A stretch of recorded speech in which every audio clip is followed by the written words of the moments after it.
नमस्कार, capital TV देख रहे हैं आप। मैं हूं आपके साथ हर्ष भारद्वाज। बात पते की करेंगे और उत्तर प्रदेश की राजनीति की करेंगे, क्योंकि इस वक्त फेक एनकाउंटर को लेकर राजनीति हो रही है। सपा प्रमुख अखिलेश यादव आते हैं और बाकायदा आंकड़ा देते हैं और बताते हैं कि योगी आदित्यनाथ की सरकार में फेक एनकाउंटर हो रहा है। बताते हैं कि अल्पसंख्यकों का एनकाउंटर हो रहा है, यादवों का एनकाउंटर हो रहा है। हालांकि बीजेपी का भी पलटवार आता है और बीजेपी भी एक आंकड़ा दिखाती है और बताती है कि सबसे ज्यादा एनकाउंटर अखिलेश यादव की सरकार में हुए थे। वार पलटवार का दौर जारी है। कई सवाल हम पूछेंगे। 3 खास मेहमान इस वक्त आपको नजर आ रहे होंगे। स्वागत कर लेते हैं, फिर चर्चा की शुरुआत करेंगे। बीजेपी से बीनू मेनन साहब मेरे साथ जुड़ रहे हैं। बीजेपी से बहुत बहुत स्वागत है सर आपका। एक बार फिर से आप मेरे साथ जुड़े हैं, आपने समय निकाला। निखिल खत्री साहब, आपका भी स्वागत कर रहा हूं। समाजवादी पार्टी के लीडर आप हैं, आपका भी स्वागत, आपने समय निकाला। और जुहैर तोराबी साहब, आपका भी बहुत बहुत स्वागत है। वरिष्ठ पत्रकार के तौर पर आप मेरे साथ जुड़ रहे हैं। सबसे पहले मैं आपके पास आ रहा हूं बीनू मेनन साहब, क्योंकि सरकार आपकी है और अखिलेश यादव ये कह रहे हैं कि योगी सरकार जानबूझकर फेक एनकाउंटर कर रही है। 60% का आंकड़ा दिया गया है और 207 एनकाउंटर बताए गए कि योगी आदित्यनाथ की सरकार में फर्जी हुए हैं।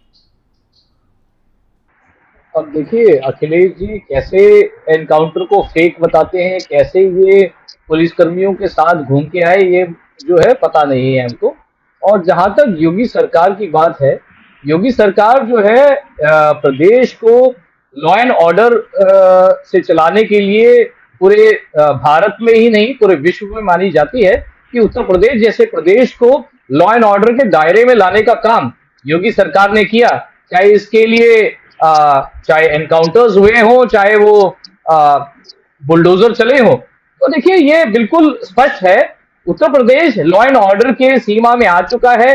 और जो लोग, जो माफिया सपा सरकार के दौरान जो सर्वोच्च उस पे थे, जिनको सीएम भी जिनके सामने नतमस्तक होते थे, उन्हें मिट्टी में मिलाने का काम किया गया। और वहां के प्रदेश के लोगों को, चाहे वो मुसलमान हो, चाहे वो अगड़े पिछड़े हर वर्ग के लोग हो, उन लोगों को जो है इस प्रताड़ना से छुटकारा दिलाने का काम योगी सरकार ने किया।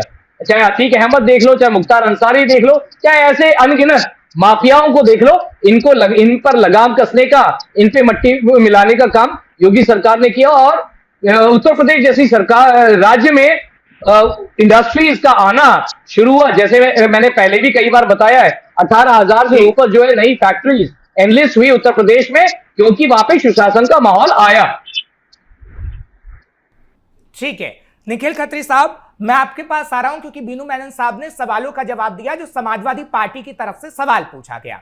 लेकिन आपसे ये सवाल है, क्योंकि देखिए आप एनकाउंटर का आंकड़ा तो दिखा रहे हैं, लेकिन आपके दौर में भी कई ऐसे आंकड़े हैं जो सामने रखे गए हैं, उस पर मैं सवाल जरूर लूंगा। लेकिन बीनू मेनन साहब ने जो सवाल किया है कि समाजवादी पार्टी को इसलिए दिक्कत होती है कि अगर अतीक का एनकाउंटर होता है या फिर विकास दुबे का एनकाउंटर होता है तो खासतौर पर ऐसी दिक्कतें हैं, नहीं तो दिक्कतें नहीं होती। सबसे पहले हर जी, अभी आपने अतीक अहमद की बात करी कि कैसे भारतीय जनता पार्टी वाले लोग कहते हैं कि अतीक अहमद पर समाज पार्टी दुखी होती है। मैं तो इनसे पूछना चाह रहा हूँ कि अतीक अहमद के दुख का मुख्य कारण तो भारतीय जनता पार्टी है। क्या इन्होंने उनके लिए एक श्रद्धांजलि सभा क्या सांसद में नहीं रखी थी? मैं तो ये पूछना चाह रहा हूँ। और दूसरी बात, ये खुद सम्मान करते हैं और खुद ये दुराचार करते हैं, तो दोनों चट भी इनका पट भी इनका। मैं इनकी बात नहीं समझ पा रहा हूँ। और दूसरी बात, जहां पर एनकाउंटर की बात आती है, बीनू मेनन जी को आंकड़ा नहीं पता होगा, इस समय जो एनकाउंटर्स हो रहे हैं वो सबसे ज्यादा उत्तर प्रदेश में। और अगर आप पूरे देश की पूरे विश्व का अगर आप एनालिसिस करें, और उसके बाद जहां पर हमें सरेआम हर पे पता लग रहा है कैसे पुलिस वाले 20, 25, 30 हजार रुपए लेकर फेक एनकाउंटर्स करते हैं। क्योंकि योगी जी की जो पुलिस है बिल्कुल लचर हो चुकी है, वो बिल्कुल पैसों में इतना चकनाचूर हो चुकी है और वो जनता से इतनी बेवफाई कर रही है। और वो जो अपने जो बड़े बड़े उनके जो मालिक है उनको राजी करने के लिए पता नहीं कैसे क्या कर रही है फेक एनकाउंटर्स की। तो मैं आप बात ही छोड़ दीजिए। 60% से ज्यादा जो भी एनकाउंटर्स हो रहे हैं, इसमें 60% ज्यादा कौन सा समाज है? पीढ़ी समाज है। हालांकि पीढ़ी समाज की बात ये नहीं होनी चाहिए कि हर मुस्लिम का कोई नाम नहीं होता, उसकी कोई जाति नहीं होती, पर ये बात नहीं होनी चाहिए कैसे आप एक समाज को प्रतिनिधित्व करते हो। हमने तो अभी मंगेश यादव का भी देखा था। और मैं आपको इतने कैसे बता दूंगा, जहां पर फेक एनकाउंटर्स पुलिस करती है अपने तारे बढ़ाने के लिए, पर ये अपने तारे बढ़ाने के लिए नहीं है, ना उनके सितारे बढ़ते हैं, बल्कि उनकी कहीं ना कहीं उनका फीडबैक जनता में बहुत गलत जाता है। और ऊपर से बुलडोजर नीति लेकर आए हैं। 24 अभी तक बुलडोजर कार्रवाई हुई है, उसमें 22 बुलडोजर कार्रवाई पीड़ित समाज के लोगों पर हुई है। अरे भैया आपका बुलडोजर क्या अपनी जाति पर नहीं जाता क्या? मतलब आप जाति देखकर बुलडोजर चलाते हो। और दूसरी बात, अगर कोई मुजरिम है तो आप उस पर चलाइए, तो मुजरिम आप उस पर मत चलाइए। पर ये आप फैसला कैसे ले सकते हैं कि उसका घर मकान तोड़ने का? ये चलिए ठीक है, हमारे अतीक की बात अलग है। अतीक का एनकाउंटर नहीं हुआ था, विकास दुबे का एनकाउंटर हुआ था, ठीक उसमें है। तो हर जो- बात जो- प्रोसेस से ठीक है, होती है। जो योगी अतीक को सरकार की लेकर महामारी तस्वीर नहीं आई, चली तो चाहे वो करेगा। एक ना डर का माहौल, बदमाशी लेकिन छोड़ लेकिन दीजिए, अतीक की जनता में खबर डर पर का स्कूल तो माहौल है। चलाने का काम पुलिस वाले आपने ही सरेआम किया ना। बंदूक लेकर चलते हैं, पुलिस वाले किसी को भी धमकी दे देते हैं, और जो बदमाश होते हैं पुलिस वाले बाइक चलाते हैं, बदमाश पीछे बैठ के चलते हैं। ये इस समय का हालत है, ये ऐसे जनता को चलिए लूट ठीक रहे है, हैं। जैतुन राबी तो साहब, हर्ष मेरी भाई आवाज आप तक इस समय पहुंच रही भारतीय है? जनता पार्टी के राज में उत्तर प्रदेश में हर जगह बदमाशी चल रही है, धड़ल्ले पर बदमाशी चल रही है। हर जिलों में 10 से ज्यादा माफिया बन चुके हैं। बिनू मैनन जी बैठे, मैं तो पूछना चाह रहा हूँ इस समय बांदा क्या हाल है? 48% ज्यादा बांदा में चलिए टेम्परेचर ठीक है, क्यों मैं बढ़ बिनू रहा मैनन है? साहब और के जहां पास ही पर जाता हूं, जो जब तक एनजीटी जैतुन की राबी साहब गाइडलाइंस मेरे है कि यहाँ पर साथ खनन नहीं जुड़ते हैं, होगा, उनकी और आवाज उसके बाद आती भी है। खनन हो जा रहा है। धड़ल्ले से हो जा रहा है, तो आपकी अगर हिम्मत है तो आप बांदा पर बोलिए, उन माफियों को रुकवाइए जो भूमाफिया पर कार्य कर रही है। पर नहीं, वो भूमाफिया कहीं ना कहीं बिष्ट जी के, योगी जी के कहीं ना कहीं जानकार होंगे, उनके गांव वाले होंगे, या समझता हूं उनके मोहल्ले वाले होंगे, इसलिए वो योगी जी कुछ कार्रवाई नहीं कर पा रहे। तो बात इस पर भी होनी चाहिए। चलिए ठीक है बिनू मैनन साहब, मैं आपके पास आता हूं, क्योंकि योगी आदित्यनाथ के परिवार से जोड़ दिया है, मोहल्ले वालों से जोड़ दिया है, और कहा गया है कि योगी आदित्यनाथ के मोहल्ले वालों का एनकाउंटर नहीं होता, लेकिन समाजवादी पार्टी के मोहल्ले वालों का एनकाउंटर होता है। सर बिनू मैनन साहब जल्दी से जवाब दीजिएगा, फिर मैं एक आंकड़ा लेकर आया हूं, वो अपने दर्शकों को बताऊंगा कि अखिलेश सरकार में कितने एनकाउंटर हुए फेक और योगी सरकार में कितने। बिनू मैनन साहब देखिए, हर जी एक बड़ा हास्य है। और साथ में क्या है ना, ये माफियाओं में भी देख लीजिए, जाति भी ढूंढ ली इन्होंने, जाति धर्म भी देख लेते हैं ये लोग माफियाओं का, कि ये मेरी जाति का या उनकी जाति का। तो ये इनका चरित्र यही है, इनका चरित्र यही है कि भाई माफिया हो उसमें जाति धर्म देख लेंगे, अगर कोई सौगात देनी हो तो उसमें अपना वोट बैंक देख लेंगे। ये इनका चरित्र है। और जहां तक योगी सरकार की बात है, जो माफिया होगा उसके साथ वैसी ही कार्रवाई की जाएगी, चाहे वो किसी धर्म पंथ से आता हो। और ये अभी मेरे निखिल भाई कह रहे थे कि पुलिस बंदूक लहरा के चलती है, तो पुलिस बंदूक लहरा के चलेगी तो अच्छी बात है ना, कानून व्यवस्था बना रही है। इनके टाइम पे तो Mukhtar Ansari light machine gun लहरा के चलता था, जिप्सी के ऊपर गाड़ी में बैठकर पिस्तौल लहरा के चलते थे माफिया। आज माफियाओं की हिम्मत नहीं है ना कि भाई ऐसे पिस्तौल लहरा के ओपन जिप्सी में घूमने की, क्योंकि उनमें लगाम कसती गई है। तो कौन सा माहौल बढ़िया मानते हैं जी, कि भाई पुलिस पिस्तौल लगा के चले या माफिया पे लाइट मशीन गन लहरा के चले? ये तो जनता के सामने है। चलिए ठीक है खत्री साहब, मैं आपके पास आ रहा हूं, एक आंकड़ा देता हूं, ठीक है। बिनू मैन साहब, मैं एक आंकड़ा रख रहा हूं योगी सरकार का भी और समाजवादी पार्टी सरकार का भी, और आप दोनों से मैं जवाब लूंगा। खत्री साहब पहले मैं समाजवादी पार्टी का रखता हूं, क्योंकि पहले समाजवादी पार्टी की सरकार थी। देखिए 2013 में समाजवादी पार्टी की सरकार थी, 54 फेक एनकाउंटर होता है। मैं बताऊंगा कि आखिर ये कौन सी रिपोर्ट है। 2014 समाजवादी पार्टी की सरकार थी, 55 एनकाउंटर होते हैं। 2015 में समाजवादी पार्टी की सरकार थी, 140 एनकाउंटर होते हैं। 2016 में समाजवादी पार्टी की सरकार थी, 20 एनकाउंटर होते हैं। और ये फेक एनकाउंटर की डिटेल बता रहा हूं मैं। और कुल मिलाकर 269 फेक एनकाउंटर समाजवादी पार्टी की सरकार में होते हैं। अब ये आंकड़ा किसका है सुन लीजिए, मानव अधिकार आयोग की तरफ से आंकड़ा दिया जाता है। और तो और सबसे ज्यादा पैसा मुआवजे के तौर पर आप ही ने दिया। आंकड़ा दे देता हूं, 28 करोड़ 77 लाख रुपए समाजवादी पार्टी की सरकार ने उन परिवारों को दिया जिन परिवारों के लोगों को मार दिया, वो भी फेक तरीके से। ये आंकड़ा मैं आपको दे रहा हूं। अच्छा चलिए ठीक है, कुल मिलाकर ये आंकड़ा आपका। अब मैं बिनू मैनन साहब के पास जाता हूं, योगी सरकार का आंकड़ा देता हूं, क्योंकि योगी सरकार का आंकड़ा थोड़ा कम है। क्योंकि योगी सरकार की अगर मैं बात करता हूं तो मानव अधिकार आयोग की तरफ से अभी कोई ऐसी रिपोर्ट नहीं आई है जो योगी सरकार के लिए बताती हो कि फेक एनकाउंटर हुए हैं। हाँ, अखिलेश यादव का आंकड़ा जरूर कहता है कि 207 फेक एनकाउंटर हुए हैं, लेकिन अभी कोई आधिकारिक पुष्टि कोई रिपोर्ट नहीं करती। निखिल साहब, मैं आपसे जवाब लेता हूं कि आपकी सरकार में 269 फेक एनकाउंटर हुए थे या नहीं हुए थे, आप इसे मानेंगे या फिर नहीं? ये रिपोर्ट कहती है। निखिल साहब। नहीं, सबसे पहले हर्ष भाई, अगर आपने क्वेश्चन पुटअप किया है, आंकड़े लेकर आए, तो मैं आपसे एक साफ तौर पर बता दूं, पुलिस वाले एक ऐसा शब्द है जो हमारे देश की, मैं कह सकता हूँ, हर राज्य की सुरक्षा जिनके जिम्मे रहती है। पर कहीं ना कहीं अगर वो बेलगाम हो जाते हैं तो उन पर नकेल कसनी जरूरी है। उस समय अगर वो बेलगाम होते हैं तो उसको मानने के लिए नकेल कस जो जितने भी सस्पेंड किए गए थे, और इस समय उन पुलिस वालों को आगे पनाह दी जाती है योगी सरकार के द्वारा, तो बात इस पर होनी चाहिए। अगर कहीं फेक एनकाउंटर हो तो मानने अखिलेश यादव जी ने उनके परिवार में पैसा भी दिया, और इस समय जो फेक एनकाउंटर होते हैं योगी सरकार उनके घर वालों को भी फेक एनकाउंटर में शरीक करवा देती है, तो बात इस पर होनी चाहिए। भारतीय जनता पार्टी जब से आई है तब से हम समझ नहीं पा रहे कि ये पुलिस वाले इतने बेलगाम क्यों सुन रहे। पुलिस वाले ना अधिकारियों को सुनते हैं, ना इनके जो विधायक सांसद है, हम तो साफ तौर पर देखते हैं कैसे उनके कपड़े फाड़ दिए जाते हैं इनके विधायक सांसदों के, कैसे उन्हें पीटा जाता है, कैसे उनका बंदी बना लिया जाता है। तो बिल्कुल बहुत ज्यादा टकराव पुलिस को प्रशासन का चल रहा है। पुलिस वाले योगी जी को समझते हैं कि योगी जी को कोई नहीं करेंगे, तो बेलगाम पुलिस ऐसे घूम रही है। और दूसरी बात बीनू मैनन जी ने जो बात बोली, मैं तो सुनना चाह रहा हूँ, 269 फेक एनकाउंटर हुए थे या नहीं, आप जनता के सामने मानेंगे या फिर नहीं मानेंगे? ये लाइव डिबेट हर कोई देख रहा है सर। उत्तर प्रदेश की जनता समझ रही है कि समाजवादी पार्टी आखिर क्या कुछ कहती है और इतिहास के पन्ने क्या कुछ कहते हैं। बीनू मैनन साहब, आपके पास आ रहा हूं, सवाल आपसे भी है। जी देखिए हर्ष जी, देखिए अभी इन्होंने कह दिया, आप बताइए, देखो ये कितने, आप बताइए ना कौन से माफिया बेलगाम घूम रहे हैं।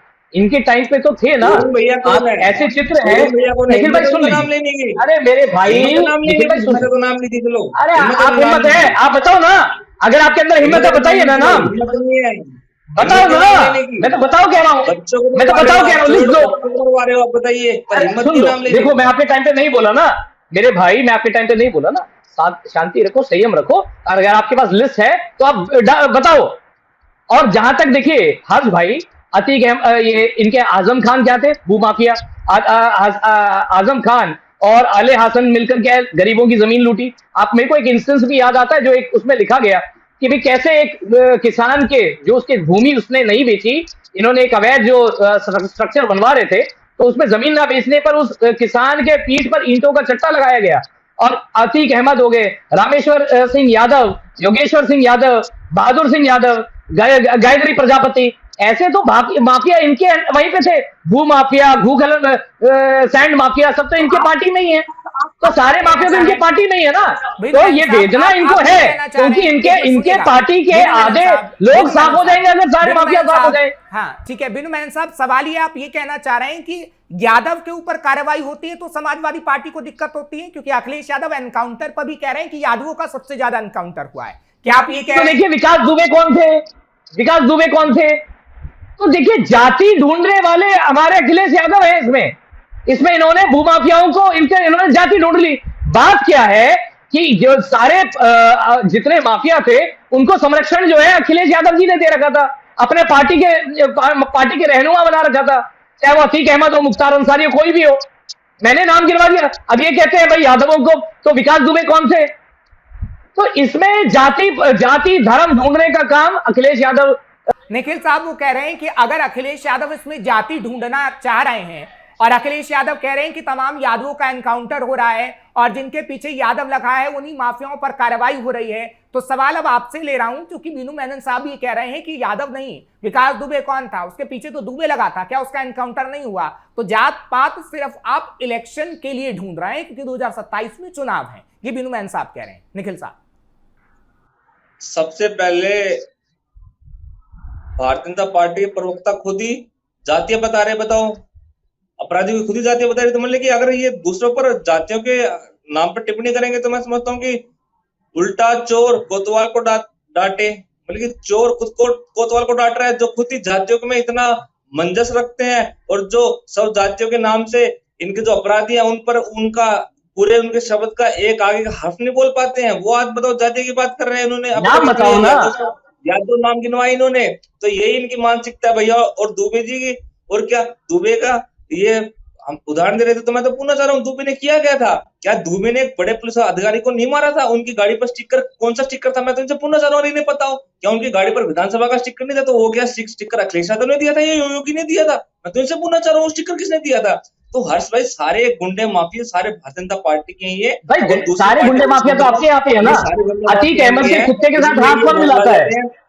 और मैं निखिल भाई, अतीक अहमद के कुत्ते के साथ हाथ कौन मिलाता है? एक मिनट रुकिए बीनू भाई, क्या आपके बड़े बड़े नेता के अतीक अहमद के संपर्क में नहीं थे? क्या मुख्तार अंसारी के संपर्क में नहीं थे? मैं तो आपसे पूछना चाह रहा हूँ, आप बताइए। तो बातें इस पर नहीं होनी चाहिए, जो इस समय की जो हालत है उन पर बातें होनी चाहिए। इस समय अगर गाजियाबाद की ले लें आप बातें, गाजियाबाद में कितना बड़ा अपराध चल रहा है बताओ। कल 25 लाख कैसवन के साथ आदमी लूट ले गए, और रोज हमें नोएडा की बातें क्या सुनने में आती है, और आप तो अवध का, बुंदेल का, आप वहां की तो बातें छोड़ ही दीजिए, जहां पर एनसीआर में यह हाल है, तो ये वहां पर क्या अब स्थिति होगी। और इस समय पुलिस वालों का अगर आप अपनी फरियाद लेके जाते हैं तो पुलिस वाले कोई सुनता नहीं है, कोई कार्रवाई नहीं करता है, और जो पैसे लेके जाता है वो अंदर अपनी सेटिंग कर लेता है, और गरीब आदमी बेचारा गेट के बाहर देखता रहता है। तो ये भारतीय जनता पार्टी की ये नीति है, और यहाँ पर आके झूठ बोलते ही है। सबसे ज्यादा भ्रष्टाचारी, सबसे ज्यादा बेलगाम इस समय उत्तर प्रदेश पुलिस है। और आप ये कुछ भी फोटो दिखा लो, जनता समझ चुकी है कि कैसे भारतीय जनता पार्टी कभी भी देश को भविष्य में अतीक अहमद के कुत्ते से हाथ मिलाते हुए मुलायम सिंह जी, अरे भैया, अतीक अहमद के कुत्ते से हाथ मिलाते हैं मुलायम सिंह जी।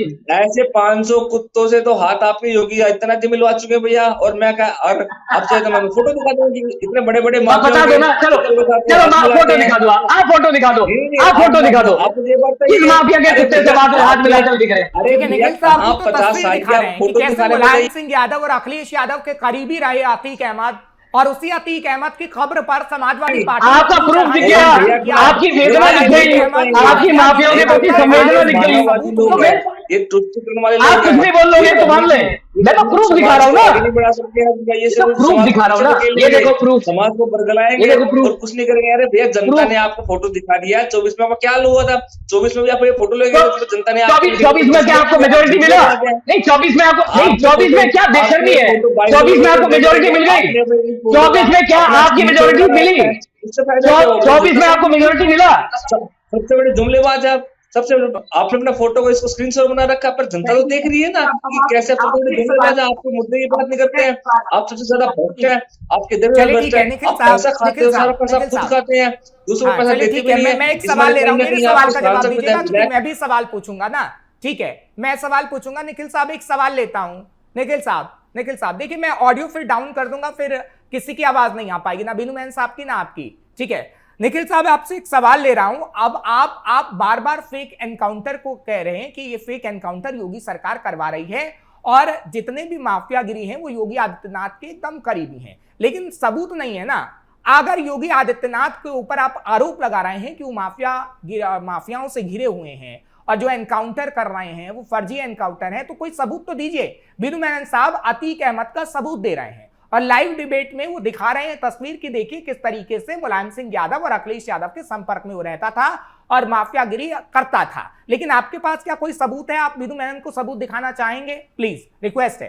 नहीं, आप हर्ष भाई, ये तो अभी 10 साल से फोटो लेके चल रहे, मैं तो पूछना चाह रहा हूँ, अगर कोई फेसबुक पर, गूगल पर योगी आदित्यनाथ फोटो खुद आ जाएंगी, दिखाओ ना, दिखाओ, आप कैसे हिंदुओं के खिलाफ चलते थे वो भी दिखा रहा हूँ। ले रहे लखीमपुर, ये हनुमान मंदिर की घंटियां बजा रखी है पुलिस वालों से, लीजिए ना। आपके टाइम पे पुलिस कर्मियों का ये काम था, आपके टाइम पे पुलिस कर्मियों का ये काम था, आपके टाइम पे ना पुलिस कर्मियों का ये काम था, मंदिर की घंटियां पकड़ के रखना। और आपके टाइम पे पुलिस कर्मियों का ये काम था, पुलिस मंदिर की घंटियां पकड़ना, मंदिर की घंटियां पकड़ने का काम था ना आपके टाइम पे पुलिस का। पुलिस माफियाओं के पीछे थोड़ी जाती थी।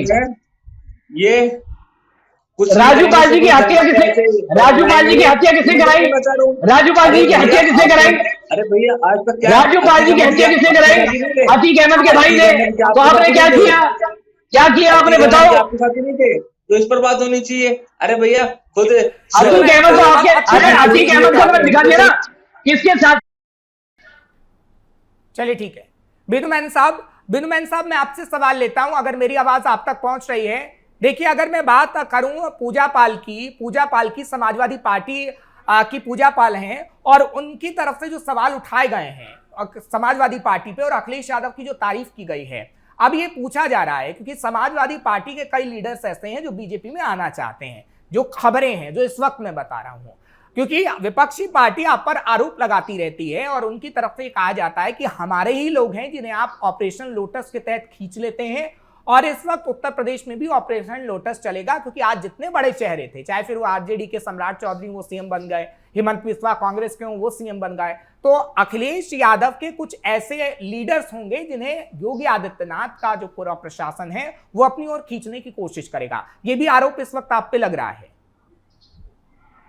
देखिए हर्ष भाई, भारतीय जनता पार्टी जो है, देश हित में जो व्यक्ति, जो नेता अगर भारतीय जनता पार्टी का दामन थामना चाहता है, वो उसके लिए मोस्ट वेलकम। मैं तो निखिल भाई को भी कह रहा हूं, अगर आप जो है भारतीय जनता पार्टी के प्रारूप के हिसाब से देश सर्वोपरि रखकर चलना चाहते हैं और ऐसी मानसिकता रखते हैं, तो भारतीय जनता पार्टी में खुला वेलकम है। कोई भी व्यक्ति, कोई भी नेता जो देश सर्वोपरि रखकर, पार्टी को सेकंड मानकर, अपने आप को सबसे लास्ट रखकर जो चल सकता है, वो भारतीय जनता पार्टी में आ सकता है। और देश की सेवा करने के लिए, प्रदेश की सेवा करने की जो व्यक्ति रुचि रखता है, वो भारतीय जनता पार्टी में आ सकता है। भारतीय जनता पार्टी में ऐसा थोड़ी है कि भाई बाउंड्री खींच रखी है, या ये आउटकास्ट है या इनकास्ट है, ऐसा कुछ नहीं है। भारतीय जनता पार्टी में जो देश की सेवा करना चाहता है वो जुड़ सकता है। और मैंने देखो आपको दिखाया मानसिकता का जो फर्क है, मैंने आपको दिखाया ना कैसे इनके टाइम पे। हर चीज देखिए, इनके टाइम पे पुलिस का काम ये था, इनके टाइम पे पुलिस का काम ये था कि मंदिरों की घंटियां बांध कर रखना, ये करना। और हमारे टाइम पे पुलिस का काम क्या है? प्रदेश में लॉ एंड ऑर्डर मेंटेन करके रखना, प्रदेश के लोगों की। ठीक है बिनुमैन साहब, एक सवाल मैं लेना चाहूंगा आपसे। देखिए, समाजवादी पार्टी और कांग्रेस ये कह रही है, अच्छी बात है, आप निखिल साहब को भी कह रहे हैं कि आप बीजेपी ज्वाइन कर लीजिए, और अच्छी बात है, जो पार्टी में जाना चाहता है वो जा सकता है। लेकिन सवाल ये है, समाजवादी पार्टी के मुखिया अखिलेश यादव हो या फिर राहुल गांधी, वो कह रहे हैं कि एक वॉशिंग मशीन है भाई साहब आपके पास, और जो भ्रष्टाचारी होते हैं जिनको डर दिखाया जाता है कि आपके घर ईडी पहुंच जाएगी, सीबीआई पहुंच जाएगी, तो बीजेपी का दामन। हर्ष भाई मैं बताऊं, देखिए हमारे अखिलेश यादव जी के ऊपर भी आरोप है अपने सीएम आवास के रेनोवेशन का, टोटी चोरी का, सब चीज का। इसके बावजूद मैं कह रहा हूं, अगर अखिलेश जी भारतीय जनता पार्टी के ऑर्गेनाइजेशन सेटअप के साथ काम करना चाहते हैं, तो आइए भारतीय जनता पार्टी में जुड़ जाए। हम तो कह रहे हैं, हमको अखिलेश यादव जी को भी कह रहे हैं, परंतु अखिलेश यादव जी को परिवारवाद छोड़ना पड़ेगा, अखिलेश यादव जी को प्रदेश को सर्वोपरि रख के चलना पड़ेगा, अखिलेश यादव जी को देश सर्वोपरि रख के चलना पड़ेगा। अगर इन मापदंडों को अगर अखिलेश यादव जी भी मानते हैं, तो अखिलेश यादव जी के लिए भी मोस्ट वेलकम बीजेपी के अंदर। पर अगर परिवारवाद, धोखेबाजी, माफियाओं के सामने नतमस्तक होना, तो इनकी जगह नहीं है। अगर अखिलेश यादव जी भी अगर भारतीय जनता पार्टी में जुड़ेंगे, तो देश सर्वोपरि, पार्टी को सेकंड और अपने आप को लास्ट रखकर चलना पड़ेगा, और अपने प्रदेश को आगे बढ़ाने की सोचना पड़ेगा, तुष्टिकरण की राजनीति को छोड़ना पड़ेगा। अगर ये सब करने को तैयार है, इवन अखिलेश यादव जी भी मोस्ट वेलकम है भारतीय जनता पार्टी के अंदर। भारतीय जनता पार्टी ने कभी किसी को मना थोड़ी किया है। आप जुड़िए पार्टी के साथ जुड़कर देश की सेवा में लगिए। चलिए निखिल साहब, ऑफर आपको डिबेट में मिल गया। बिनुमैन साहब कह रहे हैं कि सदस्यता आप ग्रहण कर सकते हैं। हालांकि समाजवादी पार्टी में हलचल इसलिए है क्योंकि कई ऐसे लीडर्स के लिए खबरें आ रही हैं कि वो बीजेपी का दामन थाम सकते हैं। क्या वाकई ऐसी सुगबुगाहट है क्या पार्टी के अंदर? ये मैं आपसे पूछना चाहूंगा। हालांकि हम एनकाउंटर्स को लेकर सवाल कर रहे थे, लेकिन इस बीच ये खबर आ गई, इसलिए मैंने सवाल पूछा। नहीं, अभी हम सब देख पा रहे हैं, सुन पा रहे हैं और जान पा रहे हैं कि कैसे अनेक दलों के नेता समाजवादी पार्टी में आ रहे हैं, खासकर बीजेपी के नेता आ रहे हैं। तो बात तो ये है। और दूसरी बात, जहां पर भारतीय जनता पार्टी के लोग खुद ये गलत नैरेटिव फैला रहे हैं कि भाई एसपी के लोग बीजेपी में जा रहे हैं, तो ये खाली ये माहौल को खराब करने के लिए कर रहे हैं।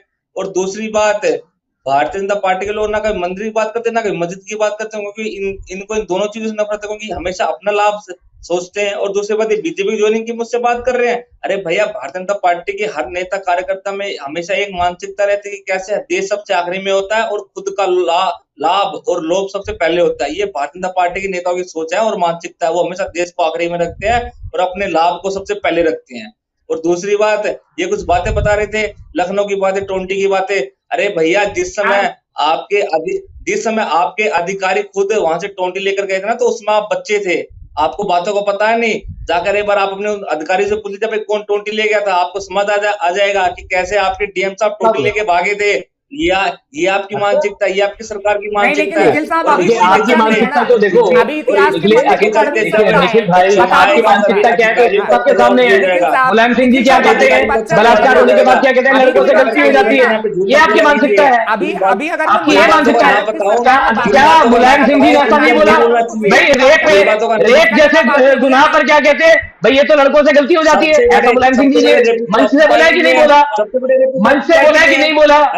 यस भारती के नाम पे, यस भारती के नाम पे आपने 11 लाख रुपए अपने नहीं दिया ना। चलिए ठीक है, मैं अब दोनों पार्टी से एक सवाल लेता हूं। ठीक है, मेरे पास समय कम है, इसलिए प्लीज सुनिएगा, मेरे पास समय कम है, थोड़ा सा समय बचा है, 5 से 6 मिनट का। देखिए निखिल साहब, आपने कहा कि जब टोटी चोरी हुई या फिर अनेक बातें हुई तब बीनू मेनन साहब बच्चे थे। देखिए ये आपकी वाजिब बात नहीं है, अभी कोई बच्चा नहीं है, इतिहास के पन्नों को पढ़ा जा सकता है। और ये जो मैं रिपोर्ट दिखा रहा हूं ना, ये बकायदा मैं डिटेल पढ़ के आया हूं सर, आपको मेल भी कर दूंगा अगर आप पाएंगे। इसमें जो फेक एनकाउंटर है ना, वो अखिलेश यादव की सरकार में और मुलायम सिंह यादव की सरकार में हुए ही, मैं बता रहा हूं। 269 जो एनकाउंटर हुआ, बकायदा बता रहा हूं कि भैया किसने ये रिपोर्ट दी है, और इतने एनकाउंटर की वजह से आपको 13 करोड़ का भुगतान करना पड़ा, उन परिवारों को पैसा देना पड़ा, क्योंकि मानव अधिकार आयोग ये कहता है कि अगर किसी का फेक एनकाउंटर हुआ है तो उसके परिवार वालों को इतना पैसा देना पड़ता है। मैं ये नहीं कह रहा हूं, मैं बीजेपी सरकार को क्लीन चिट नहीं दे रहा हूं, लेकिन बीजेपी सरकार के लिए कोई रिपोर्ट भी तो नहीं आई है जो सामने दिखाई जा सके और बीनू मेनन साहब से पूछा जा सके कि भैया रिपोर्ट दीजिए, रिपोर्ट कार्ड बताइए कि कौन सा फेक एनकाउंटर हो गया। आपकी सरकार में आई, मानवाधिकार आयोग ने रिपोर्ट दी, तो मैं आपसे सवाल पूछ रहा हूं। नहीं, अगर कोई बोले तो तथ्य पर बोलना चाहिए, और जिन बातों का ना पता हो तो ऐसे मनगढ़ंत बातें किसी प्रवक्ता को नहीं करनी चाहिए, और ना किसी बताना चाहिए। और दूसरी बात, कहीं ना कहीं हर्ष भाई, अगर आप ये आंकड़े बता रहे हैं, आंकड़ा दिखाया वो तो सही है, भारतीय जनता पार्टी के लोग, मैंने आंकड़ा दिखाया वो तो सही है, ठीक है, आप बीजेपी की बात को नहीं मानते, सारे आंकड़ों को झूठा बताना, सभी को झूठा बताना, क्योंकि सारे सच, सारे राजा हरिश्चंद्र तो यही है, और कोई तो सारे झूठ बोलते हैं। तो भारतीय जनता पार्टी की तो मानसिकता हमेशा रही है कि कैसे पूरी जनता को ऊपर गिलाना है। और मैं तो आपसे आंकड़े पूछना चाह रहा हूँ कि उस समय फेक एनकाउंटर्स में और इस समय के एनकाउंटर्स में कितना फर्क है। सबसे बड़ा फर्क तो ये है कि वहां पर कार्रवाई हो जाती थी पुलिस वालों पर, और यहाँ पर पुलिस वालों को आगे एडोप्ट कर दिया जाता है और कोई सुनवाई नहीं है। और इसके साथ साथ जहां पर पैसे दिए जाते थे फेक एनकाउंटर्स में, आपने बताया मानने के लिए सरकार में पैसे दिए जाते थे, इस समय क्या दिए जा रहे हैं? इस समय जब उनको अपमानित किया जाता है और कोई अन्याय दिया जाता है उनको, योगी सरकार द्वारा जिनके फेक एनकाउंटर्स होते हैं, तो बात इस पर होनी चाहिए। और दूसरी बात, जहां पर ये सरकार ब्यौरा मांग रही है, आप भैया आप ब्यौरा किस चीज का मांग रहे हो? आपने क्या किया? आप उसका ब्यौरा दो। आप 10 साल से आप क्या कर रहे हो? आप उसका ब्यौरा दो। समय कम है, तो ब्यौरा दे नहीं पाते हैं। हमने तो बता दिया ना, ये निखिल बता साहब दिया, वो तो हमने बता दिया, इस पर कोई नहीं है। चलिए ठीक है, बीनू मेनन साहब, निखिल साहब ये कह रहे हैं कि आप तथ्यों पर बात नहीं करते, जल्दी से जवाब दीजिएगा, समय कम। अरे हर्ष भाई मैंने सारी चीजें तथ्यों के साथ दिया, हर चीजें देखिए, ये लीजिए तथ्य देख लो, तथ्य देख लो, अरे मैं तथ्य दे रहा हूँ, लो ये एग्जाम्पल, अरे लो तथ्य दे दिया, मैं तो हर्ष भाई तब से मैं सारी चीजें तथ्यों में दे रहा हूँ, तथ्यों में दे रहा हूँ। ये जुमले बताने की जरूरत नहीं है, जनता आंकड़ों की बात करती है, और आंकड़ों में अरे भाई ये मेरे घर का रिपोर्ट नहीं है, गूगल का रिपोर्ट है, लो गूगल का रिपोर्ट है, लो जो गैंगरेप में संलिप्त जो हैवान होते हैं, ये लो संरक्षण आप करते हैं, ये लो उनका सम्मान, ये लो ना, देख लो ना रिपोर्ट, अब ये विलापने लग जाएंगे, मैंने तो रिपोर्ट दिखा दिया, देखो इन ब्रॉड फाइनेंशियल रिव्यू ऑफिस का बार बार कहते हैं कि आप दिखाइए कैमरे के सामने अगर आपके पास कोई सबूत है, ये कहा जाता है ना, क्योंकि देखिए सबूत मायने रखते हैं। आपकी सरकार में क्या कुछ हुआ वो हम आंकड़ा बता रहे हैं, लेकिन उसका जवाब आप नहीं दे पा रहे हैं। योगी सरकार में क्या कुछ हो रहा है वो भी हम बता रहे हैं, क्योंकि देखिए अगर हम कोई बात करते हैं, अगर कोई पत्रकार बात करता है तो तथ्य और तर्क पर बात करता है। हाँ, उसका जवाब अगर आप नहीं दे पाते हैं तो वो आपकी गलती है और आपको जवाब लेके आने चाहिए। फिलहाल निखिल साहब आपका बहुत बहुत शुक्रिया, आप मेरे साथ जुड़े, समय इतना ही था, माफी के साथ कल फिर आपके साथ मुलाकात होगी और हम मुद्दों पर चर्चा करेंगे। बहुत बहुत शुक्रिया। बीनू मेनन साहब आपका बहुत बहुत शुक्रिया, आप मेरे साथ जुड़े, हालांकि जुहैर साहब नहीं जुड़ पाए, लेकिन उनका भी बहुत बहुत शुक्रिया, आप तीनों का बहुत बहुत शुक्रिया। फिलहाल फेक एनकाउंटर पर बात हो रही थी, क्योंकि 2027 में बड़ा मुद्दा बनने वाला है और लगातार हम डिबेट करेंगे, बात पते की करेंगे, क्योंकि मुद्दा आपसे जुड़ा हुआ है और आपसे जुड़े हुए मुद्दे को हम उठाते हैं। कैपिटल टीवी उस पर चर्चा करता है। कल फिर आपसे मुलाकात होगी, मुझे इजाजत दीजिए, नमस्कार।